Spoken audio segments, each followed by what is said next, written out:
Welcome back friends. मैं संतोष कुशवाहा स्वागत करता हूं आपका अपने यूट्यूब चैनल अंडरस्टैंड इजी पर। दोस्तों, आपके लिए एक नई वीडियो के साथ फिर से मैं हाजिर हूं।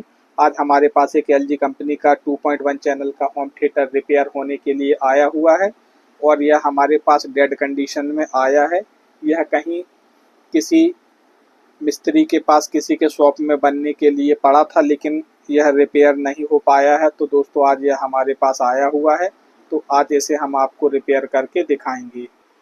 तो दोस्तों, इसका मैं आपको मॉडल नंबर दिखाना चाहूँगा। तो इसका जो मॉडल नंबर है वह है LK72B। और यहाँ पर आप देखेंगे तो यहाँ पर इसके दो आउटपुट, यहाँ पर सैटेलाइट स्पीकर लगते हैं और यहाँ पर ऑक्स इन का सिस्टम दिया हुआ है। तो दोस्तों, यहाँ पर हमने अपने होम थिएटर को खोल दिया है और इसके कपलर वगैरह पीसीबी से अलग कर दिए हैं और ये इसका बूफर वाला पार्ट है। तो इसे हम निकाल करके किनारे रख देते हैं, क्योंकि इसमें बूफर है और सामने पैनल लगा हुआ है। और बाकी हमारा यहाँ पर आप देखेंगे तो इसमें यह मदरबोर्ड लगा हुआ है, जिसमें कि कॉम्बो बोर्ड है, इसी में एसएमपीएस है और इसी में हमारा ऑडियो सर्किट है। और यह क्लास डी एम्पलीफायर दोस्तों इसमें यूज किया गया है। इस कारण से इसका जो आउटपुट है वह बहुत ही शानदार निकल करके सामने आता है।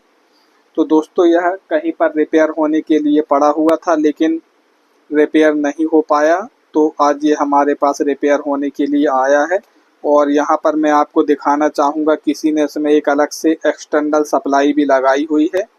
जैसा कि आप देखेंगे, ये इसका कॉम्बो मदरबोर्ड है, जिसमें कि एसएमपीएस और इसका ऑडियो सेक्शन बना हुआ है। और इसके अलावा इसमें किसी ने यह एक अलग से एसएमपीएस लगाया हुआ है, फिर भी यह चालू नहीं हुआ है।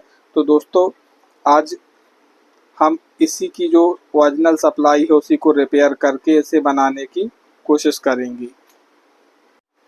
तो दोस्तों, यहाँ पर मैं आपको दिखाना चाहूँगा कि यहाँ पर हमें इसकी मॉसफेट की जगह इसमें एक आईसी यूज की गई है, जिसमें हमारा मॉसफेट और पीडब्ल्यूएम दोनों आईसी हैं और इसके आसपास हमें इसके कंपोनेंट जले हुए दिखाई दे रहे हैं। साथ ही अगर हम यहाँ पर नीचे से देखें तो दोस्तों, यहाँ पर जो इसके एसएमडी डायोड थे वो इससे निकाल करके अलग कर दिए गए हैं। और यहाँ पर भी आप देखेंगे प्रिंट वगैरह जला हुआ है, तो यहाँ पर इसको जम्फर लगा करके जोड़ा गया है। तो सबसे पहले इसे हम अपने मल्टीमीटर से चेक करते हैं एवं इसकी शॉर्टिंग वगैरह देखते हैं। इसके फ्यूज नहीं उड़ा है, फ्यूज तक हमें इसकी कंटिन्यूटी देखने के लिए मिल रही है। और इसके बाद दोस्तों, इसके जो एसएमडी डायोड है वह किसी ने इसके रिमूव कर दिए हैं। इसके बाद हम ईएमएफ कॉइल को देखते हैं। तो दोस्तों, यह भी हमें इसका एक पॉइंट जो है वह हमें ओपन मिल रहा है।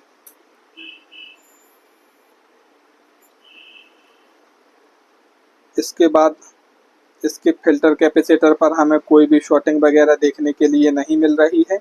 दोस्तों, आप सप्लाई को जब भी रिपेयर करें तो इसे आपको सीरीज में रिपेयर करना है, आप डायरेक्ट काम ना करें।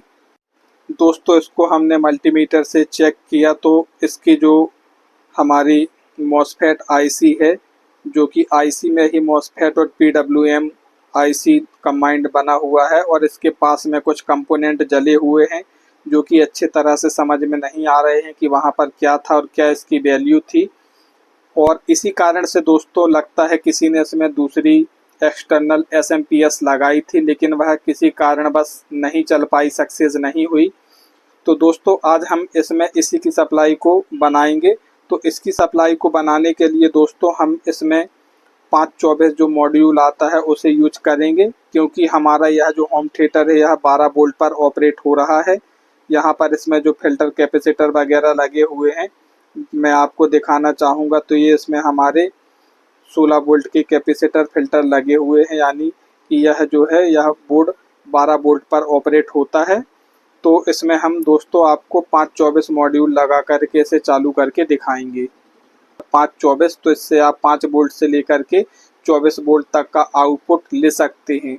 तो दोस्तों, आज इसको हम मॉडिफाई करके अपने सर्किट में लगाने वाले हैं, क्योंकि मॉइस्चर वगैरह के कारण जब ये प्रीसेट ख़राब हो जाता है तो यह ओवर वोल्टेज दे देता है, जिससे हमारा सर्किट आगे डैमेज हो जाता है। यानी अगर यह प्रीसेट ख़राब हुआ तो यह 12 वोल्ट की जगह 12 वोल्ट से लेकर के 24 तक दे सकता है, जिससे हमारे एसएमडी कंपोनेंट हैं वह ख़राब हो जाएंगे। तो आज इसे हम मॉडिफाई करके अपने सर्किट में लगाएंगे। फ्रेंड्स, यहाँ पर हम आपको दिखाने वाले हैं कि इसके कनेक्शन को हमने मॉडिफाई कर दिया है। यहाँ पर आप देखेंगे तो इसके ऑप्टो कपलर को हमने बाहर निकाल दिया है। जो इसकी पिन नंबर 1 और पिन नंबर 2 है उसको हमने बाहर निकाल दिया है। और यहाँ पर जो हमारे ब्लू और येलो वायर था उसको हमने ऑप्टो कपलर की पिन नंबर 1 और 2 पर लगा दिया है। तो इस तरह से लगाने पर इसका जो प्रीसेट से इसका जो रेगुलेट सेक्शन था, फीडबैक सेक्शन था, उसको हमने अलग से कट कर दिया है। और अब इसे हम आपको अपने सर्किट में लगा करके दिखाते हैं। तो सबसे पहले दोस्तों, यहाँ पर हमारे जो ब्रिज रेक्टिफायर में एसएमडी डायोड लगे हुए थे वह किसी ने इससे रिमूव कर दिए हैं। तो हमारे पास एसएमडी डायोड तो नहीं है, हमारे पास नॉर्मल डायोड है जो हम टीवी में यूज करते हैं 5399 नंबर का। तो उसका हम ब्रिज रेक्टिफायर बना करके सबसे पहले अपने फिल्टर कैपेसिटर पर लगाएंगे और उसका कनेक्शन हमारी जो ईएमएफ कॉइल है, एसी लाइन है, इसके साथ करेंगे। तो दोस्तों, यहाँ पर हम ब्रिज रेक्टिफायर बनाने के लिए हमने यहाँ पर 4 डायोड लिया हुआ है जो कि 5399 नंबर के हैं। आप इसके जगह दूसरा भी यूज कर सकते हैं। मेरे पास फ़िलहाल यही था तो मैं इसी को यूज में ले रहा हूँ। तो यहाँ पर आप देखेंगे इसके एक सिरे पर आपको धारी दिखाई देती है, यह इसका एनोड होता है एवं इसके नीचे वाला सिरा इसका कैथोड होता है। तो ब्रिज रेक्टिफायर बनाने के लिए पहले हम 2 डायोड को लेंगे एवं इसके एनोड वाले सिरे को इकट्ठा इस प्रकार से कर देंगे। आप देखेंगे जो हमारे धारी वाले सिरे हैं उनको हमने एक तरफ मिला दिया है। और अब 2 डायोड लेंगे और इसके जो निचला कैथोड वाला सिरा है, यानी जिस ओर धारी नहीं है, उन दोनों लेग को इस प्रकार से हम जोड़ देंगे। तो जो हमारा बिना धारी वाला सिरा है वह इकट्ठा हो गया और यहाँ पर जो हमारे धारी वाले सिरे थे वह हमने इकट्ठा कर दिया। इसके बाद दोस्तों, अब इससे हमें आपस में जोड़ देना होगा। तो यहाँ पर आप देखेंगे हमारे पास धारी वाला सिरा है और यहाँ पर बिना धारी वाला सिरा है। तो इस तरह से इसे जोड़ देंगे और इसी तरह से इसके दूसरे ओर भी हम इसे जोड़ देंगे। तो हमारा जो ब्रिज रेक्टिफायर है यह बन करके तैयार हो जाएगा। अब मैं यहाँ आपको दिखाना चाहूँगा दोस्तों, जो हमारे 2 डायोड जहाँ हमारी बिना धारी वाले सिरे हैं, यह हमारा नेगेटिव में कैपेसिटर के नेगेटिव पर लग जाएगा और जहाँ पर हमारे दोनों धारी वाले सिरे हैं यह हमारा मेन फिल्टर कैपेसिटर या जो हमारा डीसी बल्क कैपेसिटर होता है उसके पॉजिटिव पर लग जाएगा। और जहाँ पर हमारे डायोड में एक धारी और एक प्लेन वाला सिरा है, ऐसा आप दोनों ओर देखेंगे आमने सामने, तो यहाँ पर हमारा एसी इन की सप्लाई लगेगी। तो आइए अब इसे हम आपको सर्किट में लगा करके दिखाते हैं। तो दोस्तों, यहाँ मैं आपको सर्किट में दिखाना चाहूँगा, ये हमारा मेन फिल्टर डीसी कैपेसिटर लगा हुआ है जो कि 420 माइक्रो जो कि 150 माइक्रो फैराड और 450 वोल्ट का है। और ये जो आप देख रहे हैं धारी वाला सिरा, ये इसका नेगेटिव होता है जो कि यहाँ पर है और इसके दूसरे ओर इसकी पॉजिटिव साइड होती है। तो सबसे पहले हम इसमें अपने ब्रिज रेक्टिफायर को लगाएंगे। तो इसमें हम अपना ब्रिज रेक्टिफायर आपको लगा करके दिखाते हैं। तो यहाँ पर दोस्तों, हम अपने ब्रिज रेक्टिफायर की सोल्डरिंग को अपने ईएमएफ कॉइल के साथ में कर रहे हैं।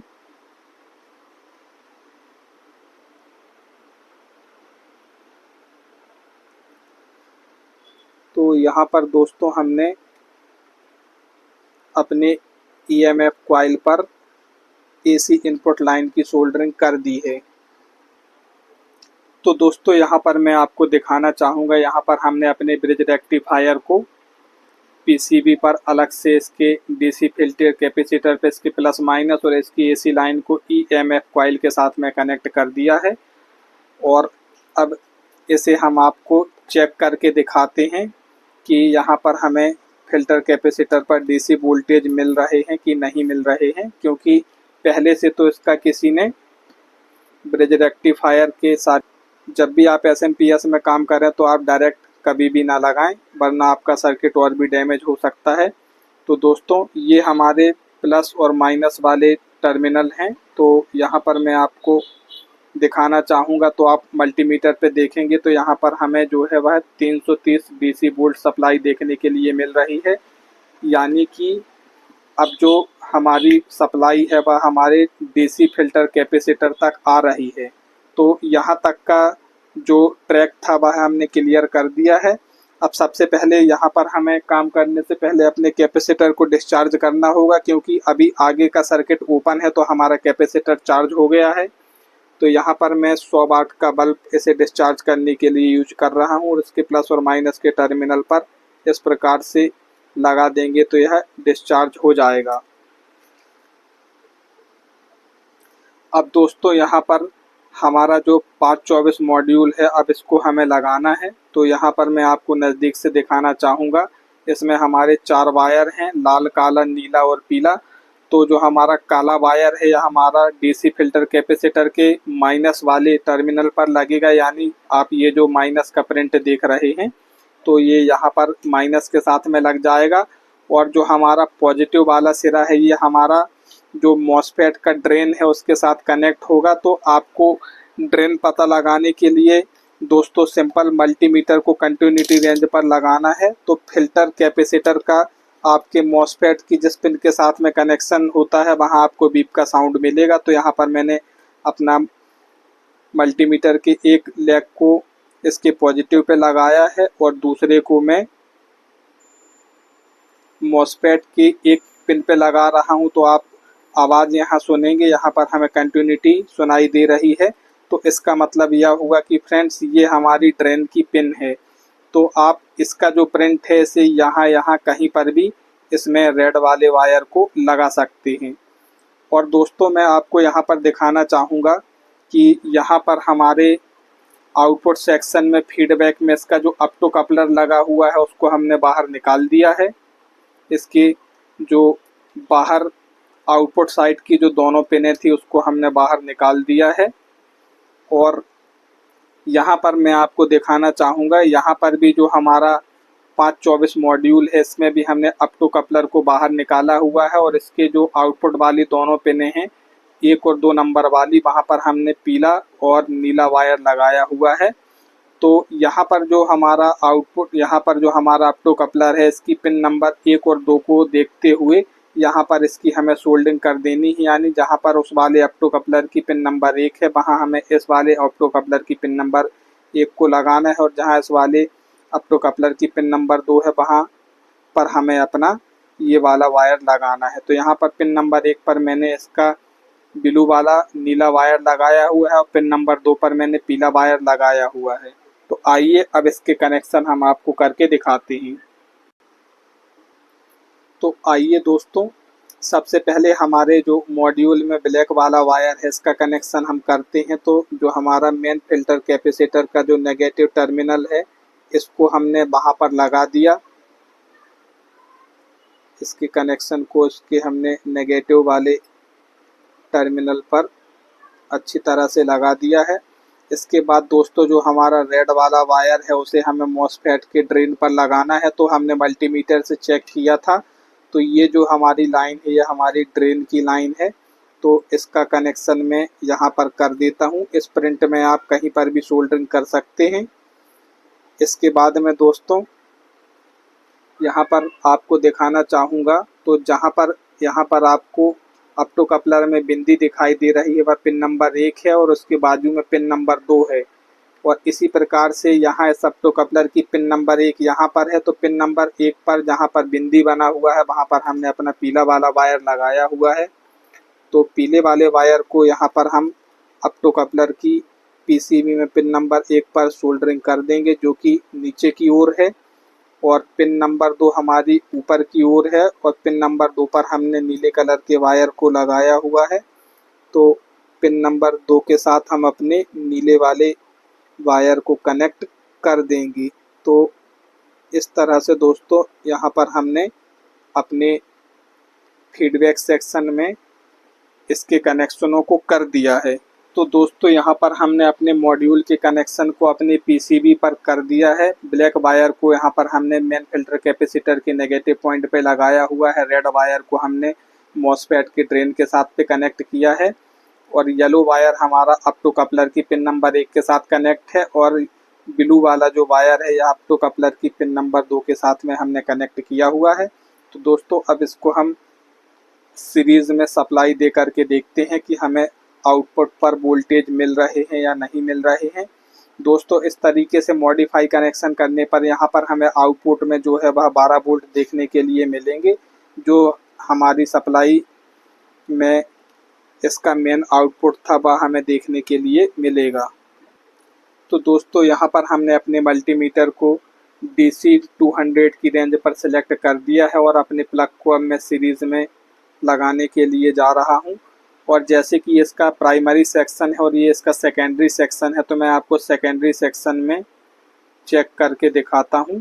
तो यहाँ पर आप मल्टीमीटर में देखेंगे, यहाँ पर हमें 12.9 वोल्ट सप्लाई देखने के लिए मिल रही है, यानी कि मॉड्यूल लगाने के बाद जो हमारा SMP है वह चालू हो गया है और यह वर्क कर रहा है। आउटपुट में हमें बिल्कुल स्टेबल वोल्टेज देखने के लिए मिल रहे हैं। इसमें कहीं भी कोई भी किसी प्रकार का फ्लक्चुएशन नहीं है, वोल्टेज हमारे बिल्कुल स्टेबल हैं। मैं एक बार इसे बंद करके दोबारा से चालू करके दिखाता हूं। तो यहाँ पर इसके प्लग को मैंने दोबारा से लगाया हुआ है और आप मल्टीमीटर पर देखें दोस्तों, तो यहाँ पर हमें फिक्स जो है वह 12 वोल्ट सप्लाई जो है वो हमारी आ गई है, देखने के लिए हमें मिल रही है। तो दोस्तों इसका मतलब यह हुआ कि हमारा जो इसी की ओरिजिनल पावर सप्लाई थी उसको हमने रिपेयर कर दिया है और हमारे बोर्ड के लिए जो भी रिक्वायर वोल्टेज और जितना भी एम्पियर था वह अब हमें मिल रहा है। तो अब ये जो है बढ़िया तरीके से वर्क करेगा। दोस्तों पुराना इसमें जो ये ख़राब SMP है इसको हम निकाल करके जो हमने यहाँ पर 524 वाला मॉड्यूल लगाया हुआ है उसको हम इस तरह से डबल टेप की सहायता से इस पर चिपका देते हैं, ताकि ये यहाँ वहाँ कहीं पर शॉर्ट वगैरह ना करे और इसमें किसी प्रकार का कोई भी शॉर्ट सर्किट ना हो। तो इस तरह से अच्छी तरह से इसे हम चिपका देते हैं। तो आइए दोस्तों अब अपने हम PCB बोर्ड में इसके कनेक्शन के सारे कपलर वगैरह लगा करके आपको चेक करके दिखाते हैं। तो यहाँ पर इसके सभी कनेक्शनों को मैंने लगा दिया है। तो दोस्तों इसके कनेक्शन को हमने लगा दिया है और अब इसे हम पावर देते हैं। तो इसके प्लग को हमने पावर पर लगा दिया है और ये हमारा स्टैंड बाई का बटन है, तो इसे हम स्टैंड बाई से रिलीज करते हैं। तो आप डिस्प्ले पर देखेंगे हमारा ये जो होम थिएटर है यह ऑन हो चुका है और इसके जो सारे फंक्शन है ये बढ़िया तरीके से वर्क कर रहे हैं। तो दोस्तों यहाँ पर आपने आज के वीडियो में देखा कि हमारे पास LG का ये एक्स बूम करके जो होम थिएटर था और इसमें SMP का प्रॉब्लम था और इसके कंपोनेंट जले होने के कारण यह बन नहीं पा रहा था। तो दोस्तों इसमें हमने 524 मॉड्यूल लगा करके आज इसको बनाया। उम्मीद करता हूँ कि आपको सब समझ में आ गया होगा। और दोस्तों अगर अभी तक आपने हमारे चैनल को सब्सक्राइब नहीं किया है तो प्लीज़ आप हमारे चैनल को सब्सक्राइब ज़रूर करें। हमारे चैनल पर आपको इसी प्रकार के ज्ञानवर्धक वीडियोस देखने के लिए मिलेंगे। तो दोस्तों बने रहें आप हमारे साथ हमारे चैनल पर। मिलते हैं अगली वीडियो में, जब तक के लिए जय हिंद, वंदे मातरम।